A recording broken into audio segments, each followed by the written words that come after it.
नाव करू का? नमस्कार, माझं नाव मंगेश वानखडे, रांजणगाव गणपतीतून बिलॉंग करतो आणि ओळख आयुर्वेदाची या अभियानाअंतर्गत आरोग्य सल्लागार म्हणून काम करतो आहे. एक 15 ते 20 दिवसाअगोदर आपण या ताईंना अमृत ज्यूस दिलं होतं. तर अमृत ज्यूस घ्यायच्या अगोदर आणि त्यांना काय त्रास होता आणि घेतल्यानंतर काय रिझल्ट भेटला हे आपण त्यांच्याकडूनच ऐकूया. ताई, तुमचं नाव सांगा. माझं नाव राणी शेडगे. राहायला कुठं? राहायला रांजणगावमध्ये. हां. तर आपण अमृत ज्यूस घ्यायच्या अगोदर आपल्याला त्रास काय काय होता?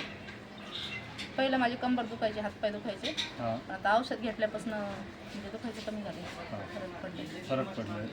तुम्हाला हातपाय दुखत नव्हते, त्यानंतर कंबरचा त्रास होता. हां. तर तुम्ही समजा आता हे इतर लोकांना जो त्रास आहे तर त्याबद्दल काय सांगाल की बाबा समोरच्यांनी प्रोडक्ट घेतलं पाहिजे, नाही घेतलं पाहिजे? त्यांना मी सांगेन की मला फरक पडला, तुम्ही पण घेऊन बघा.